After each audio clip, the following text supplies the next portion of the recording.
Dávila Fernández para presentar a nombre propio y del Grupo Parlamentario del Partido Acción Nacional un proyecto de decreto por el que se reforman y adicionan diversos artículos constitucionales. Muchas gracias, señor presidente. Solicito que me permitan presentar en el mismo turno las reformas a la Ley de Víctimas que le estamos presentando, así como la propuesta para expedir la ley reglamentaria de los artículos 1 y 103 constitucional en materia de reparación de daño por violaciones a derechos de las víctimas. Con su venia, señor presidente, senadoras y senadores, Manuel Ortega se despertó el pasado 8 de abril de 2009 con la noticia de que su hijo había sido detenido por policías ministeriales del estado de Coahuila sin causa justificada. Esteban, su hijo, venía de Houston, Texas, rumbo a Michoacán.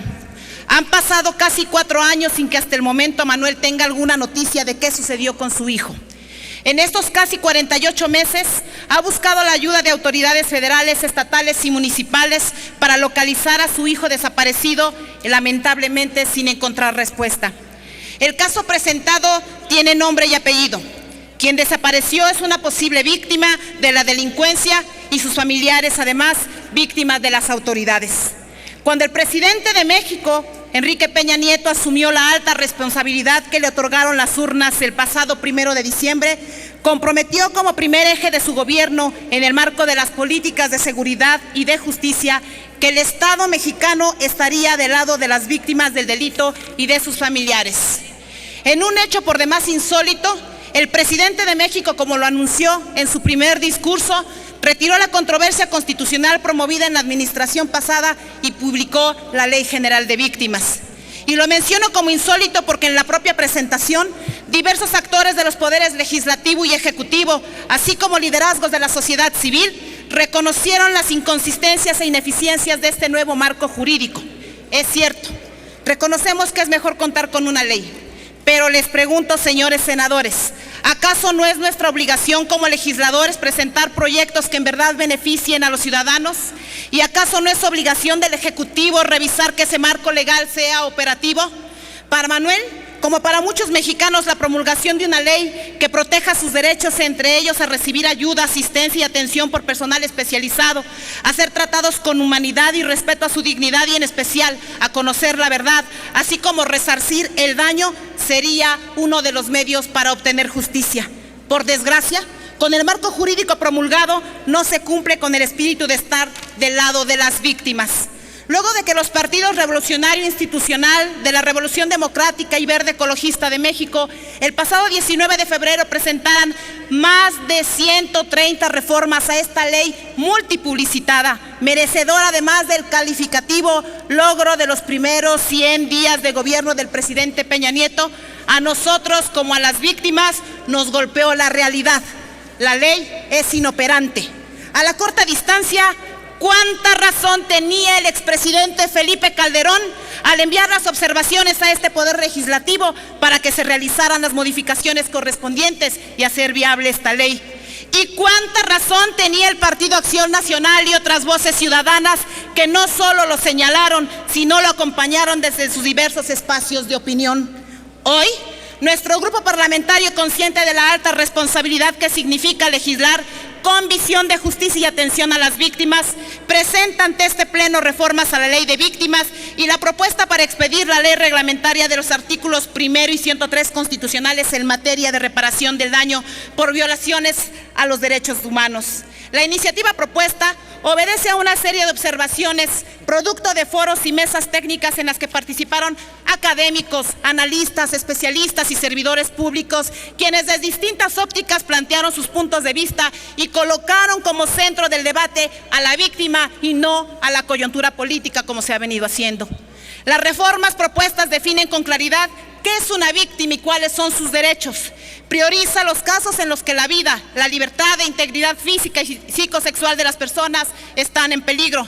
Establece el ámbito de competencia y de responsabilidad de autoridades federales y locales. Obliga a los estados y a la federación a presupuestar recursos económicos para la creación de fondos de atención a víctimas. Rediseña el Registro Nacional de Víctimas para recabar información estadística sobre casos atendidos, modalidades de asistencia, ayuda o reparación, así como el tipo de delitos o violaciones a derechos. Y en especial, establece plazos para la atención y respuesta a las solicitudes de asistencia, compensación o reparación del daño que se realizan ante la autoridad correspondiente. Si la ley vigente en la materia no tuviera esta omisión, señores senadores, no habría necesidad de solicitar a través de proposiciones de puntos de acuerdo de urgente resolución informe al Ejecutivo Federal sobre las acciones emprendidas para la atención y reparación del daño de las víctimas de un delito que, por cierto, les recuerdo, para la mayoría de este pleno no fueron prioridad la semana pasada. Hoy, los senadores del Partido Acción Nacional presentamos además la reforma constitucional para dar facultades expresas al Congreso para legislar en materia de atención a víctimas. Al respecto, académicos, expertos y sociedad civil se han pronunciado sobre la constitucionalidad de la ley multicitada. Basta razonar que hablamos de una ley general que pretende distribuir responsabilidades a los distintos poderes de gobierno, por lo que es imperiosa la necesidad de aportar la claridad al texto constitucional y que la autoridad se ciña estrictamente a la interpretación gramatical. De esta manera, se evita la posibilidad de que autoridad alguna eluda su responsabilidad. En lo correspondiente a la propuesta para expedir la ley reglamentaria de los artículos 1 y 103 constitucionales en materia de reparación del daño por violaciones a los derechos humanos, la obligación, senadoras y senadores, no solo es moral, sino constitucional. Debemos reconocer que hemos sido omisos para expedir la ley en la materia de reparación conforme al segundo transitorio del decreto publicado el 11 de junio de 2011 por el que se reformó la Constitución. En unas horas, en el seno de las Comisiones Unidas de Gobernación, Justicia, Derechos Humanos y Estudio Legislativo Segunda, se presentará el proyecto de dictamen que reforma y adiciona diversas disposiciones de la Ley General de Víctimas y reforma el primer párrafo del artículo 182R del Código Federal de Procedimientos Penales, presentada por el PRI, PRD, PT y Partido Verde Ecologista de México. Compañeras y compañeros senadores, obligados estamos a garantizar certeza jurídica en la atención oportuna y eficiente de las víctimas y ofendidos del delito. No podemos tropezar nuevamente con la piedra del interés político y mediático. No seamos cómplices de la simulación. No se puede permitir normas y leyes que crean falsas esperanzas y nulos resultados. La sociedad no se lo merece, las víctimas menos. Decía don Manuel Gómez Morín, es grave responsabilidad la de tener capacidades. Por eso insisto, este Senado tiene capacidades legislativas para cambiar la vida de las víctimas y de sus familiares. Perfeccionar el instrumento jurídico para atender pronta y eficazmente a las víctimas debe ser nuestra mayor motivación. Esto no es un concurso de vencidas legislativas. Aquí deben prevalecer las razones por encima de los lucimientos personales, particulares. Nosotros no peleamos paternidades. Nosotros no pretendemos frenar, y quiero decirlo con toda claridad, nosotros no pretendemos frenar ningún tipo de iniciativa. Lo que deseamos es presentar una propuesta que, a juicio del Grupo Parlamentario de Acción Nacional y especialmente recogiendo las propuestas de muchas otras voces ciudadanas, no solo de una voz, contribuyen a solucionar las omisiones que contiene la ley actual y así como las modificaciones propuestas. La presentación de estas iniciativas no tiene más interés que poner a disposición de todos los legisladores elementos que completen el valioso trabajo realizado por las comisiones. Revisemos con lupa cada concepto que se propone. Asumamos con responsabilidad el reto de legislar para las víctimas.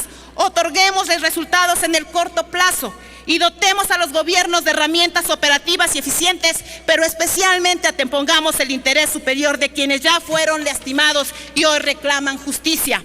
El verdadero enemigo, senadoras y senadores, es la delincuencia. La batalla legislativa la tenemos que dar unidos y fortalecer nuestro marco jurídico que no tenga huecos ni rendijas de impunidad. Fragmentados, no lograremos garantizar el respeto y cumplimiento de los derechos de las víctimas. Estoy cierta que haremos juntos el análisis puntual y responsable de la iniciativa que hoy se presenta. Entre todos buscaremos soluciones y aportaremos en los hechos certidumbre a las víctimas que demandan atención, merecen la reparación del daño y reclaman la protección del Estado. Solicito, señor presidente, que las iniciativas de reformas legales tengan el mismo trámite que se les ha dado a otras de la misma índole y consecuentemente sea turnada a las Comisiones Unidas de Gobernación, Justicia, Derechos Humanos y Estudios Legislativos. Segunda, adicionalmente, solicito se incorpore mi participación de forma íntegra en el diario de los debates. Me parece que hay claridad en lo que hay que hacer, que no falte voluntad de este Senado para cumplir con nuestra responsabilidad. Es cuanto, señor presidente.